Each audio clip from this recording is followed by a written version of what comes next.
Hi, this is John Ashburton, creator of the successful series of ebooks on how to master your Australian police entrance exams.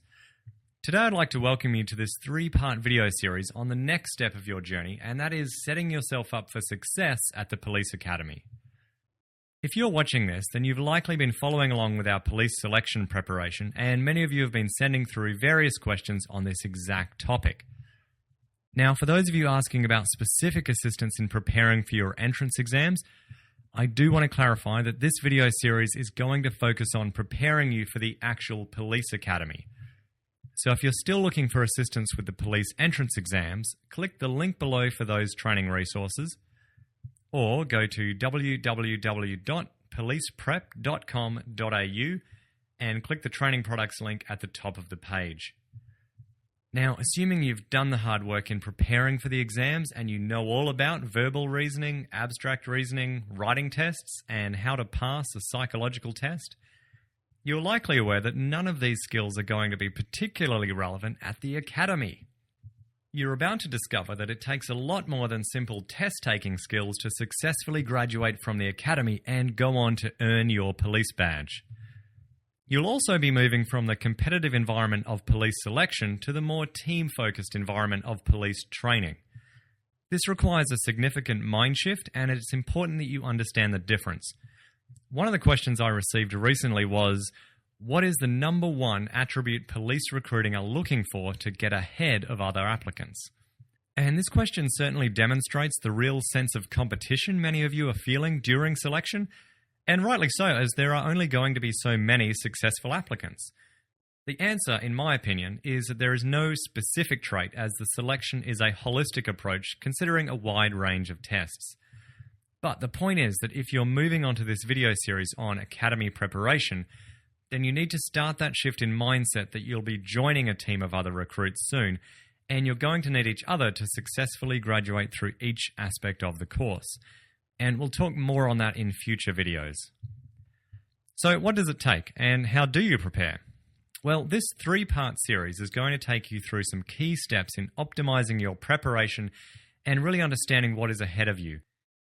In this mini-series, though, we're going to talk about a number of topics, including Academy myths, making first impressions, boosting your productivity, and ultimately building yourself to a position where you show up to the Academy with a real sense of purpose and confidence for the months ahead. Oftentimes when I talk to people preparing for the Academy, they ask, well, isn't everything you need taught at the Academy? And my response to that is, yes, all the mandatory topics are of course covered at the Academy, but it is your ability to assimilate and tackle all that information at an incredibly intense pace that matters. Plus, you need to achieve all this in the middle of a very unique and challenging social environment that is the Police Academy. I'm also talking from a position of experience here. Personally, I had a very tough time adjusting to life at the Academy. I had barely arrived in the state with my family before the first day, and I found the police recruit culture a significant shift, to say the least, from my previous employment. In fact, it'd be hard to imagine a worse first day at the Academy than what I experienced. I made a wrong turn on the freeway entrance on the way in and thus barely turned up on time. I then had to leave a couple of hours in the middle of the day to attend a funeral, which meant I missed some critical introductions, including a whole scenario session run by detectives to help us prepare for all the tasks ahead. I then had a police siren alarm go off on my phone during a mock court hearing scenario, which is about the most silent point of the day. So that was humiliating. And finally, I got back to my car to discover that I'd inadvertently parked between 2 smaller cars.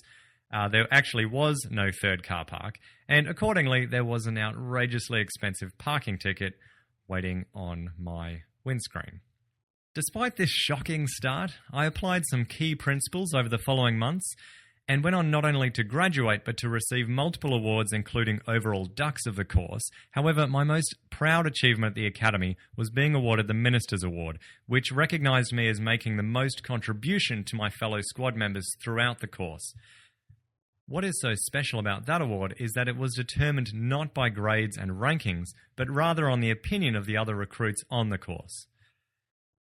So over the course of this 3-part training video series, I'm going to share with you some key insights on what I did to overcome my initial challenges and ultimately the habits I formed that can enable you too to achieve at your best throughout the academy.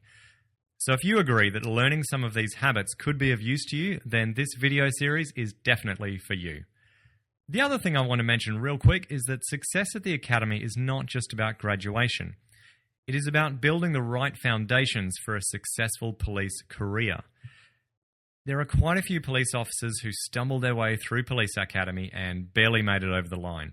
And these are often the type of people who then flounder under the pressure of real-life police pressure. They become a liability to their team and more often than not don't even last much longer than their probationary period of service. Looking at my own police recruit squad, over 15% of my squad had already resigned by the time we were all due to come off probation. Clearly, there is much more at stake for you in the months ahead at Police Academy. If you don't get this right, you may end up wasting years of your life in a career you simply didn't know how to prepare for.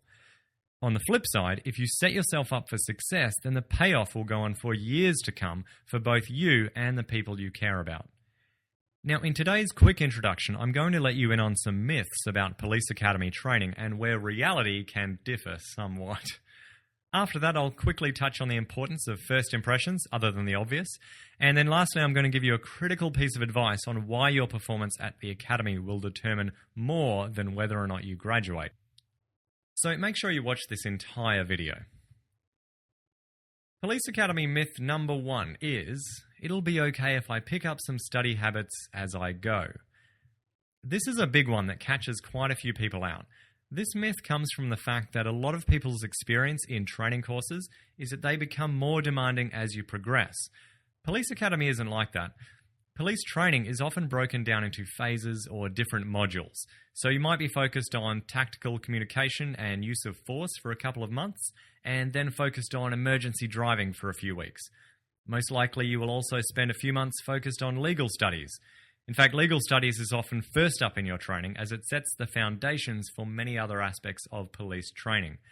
The issue is that each of these modules are often run in isolation and are so jam-packed with information that there is simply no time for a gentle increase in pace. So you will need to literally hit the ground running each and every time you start a new topic. So the reality is you need to anticipate your study requirements and not waste time trying to figure things out as you go. For example, I already knew that my best study time was in the morning, so when my course started with legal studies, I knew that my best option was to set aside time before class every day to complete my additional study or assignments. So I wasn't wasting time with inefficient study in the afternoon. The great news is that if you've spent time preparing for your police entrance exams, then you probably have a good idea of what works best for you. If not, start thinking about that today. The second Police Academy myth is, I need to learn some self-defense techniques before the Police Academy. This is a very controversial topic. I wanted to bring it up to make sure you are aware of a few key points when making your own decisions about self-defense training. Firstly, you will be taught empty hand techniques at the Academy. Your background can be a bit of a double-edged sword, so to speak. If you have skills in other martial arts, you will likely be comfortable with the concept of what is effectively hand-to-hand fighting. However, you may also be at a disadvantage in some areas as your instinctive response to certain situations may be different, or worse, even contradict the police-mandated techniques. You can, in fact, land yourself in all sorts of trouble implementing unauthorized techniques both at the Academy and as a police officer. For example, a headlock, whilst an effective control in some circumstances, is not authorized by some police services unless there is a threat to you or someone else's life. There are a lot of considerations as to exactly what that means, but you should be aware that if you are a solid 6-foot person attempting to take control of a much smaller and unarmed person, you would struggle to justify use of a headlock in simply detaining them. So if you don't already have a background in self-defense, you might consider using the Police Academy training as a good base to then inquire about further training that complements rather than contradicts your skills appropriate to police work. The last myth I'd like to discuss is on the physical side, and that is the topic of running. It's the myth of police officers don't actually run that much. The police entrance tests are just to judge fitness levels. Well, you're about to discover that regardless of what police officers do, police recruits spend a lot of time running. Functional fitness is all the rage these days, and the Police Academy will be no exception. Much of the physical training is cardio intensive, so it won't matter how big you are, you need to run. The main reason I bring this up, though, is I want you to understand the benefits of a high level of fitness flow over into every other aspect of the academy. If you're fit and healthy and can complete the required physical training without overexertion, then you'll be in a much better state of mind to assimilate all the other training you complete that day. If you're physically drained from the PT sessions, though, then you're not going to take in much information over the following few days. Trust me, it's hard enough to stay awake during the legal studies on a good day. Now, I've had some questions lately on how to go about making a good first impression on your first day at the academy. This skill of first impressions will also be valuable in your police career, as you'll be meeting new people every police shift. And it doesn't matter if the person is a fellow officer, witness, or suspect. If you know how to present yourself appropriately, you will not only be more successful in your job, but you'll likely have a far more enjoyable career. The key thing to get here is that you'll often be making first impressions over and over again during your time at the academy and as a police officer. And they really can make or break you regardless of who you're meeting. Also, the first impression you want to make is going to differ between people. How you present to an elderly person giving a witness statement will be different to dealing with an intoxicated, potentially violent suspect. But I want to be respectful of your time here and keep this short. But in terms of a really quick summary on first impressions, it pays to think about what you expect of others in a first impression. Let's take the first day of police academy in the context of meeting other police recruits. I want you to do a super quick exercise here. Imagine, if you will, your worst nightmare recruit is sitting next to you in the introduction lecture. What are they wearing? Did they arrive on time? What do they smell like? What did they say to you when they sat down? Did they say anything?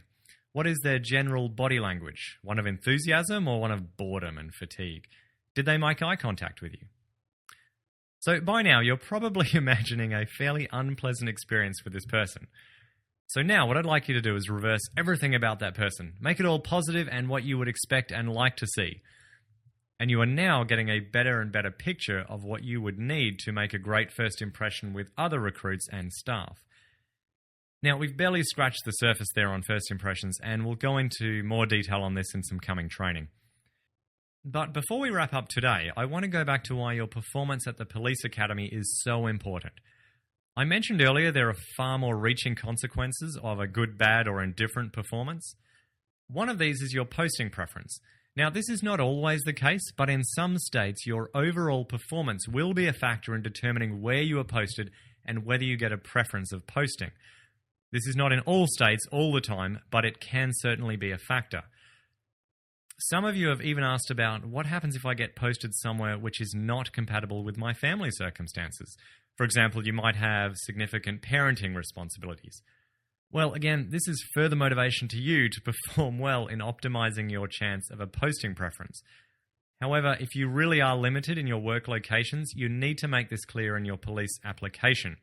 Again, it would be a waste of everyone's time if you resign shortly after graduation because you are not willing or able to work at your first posting locale.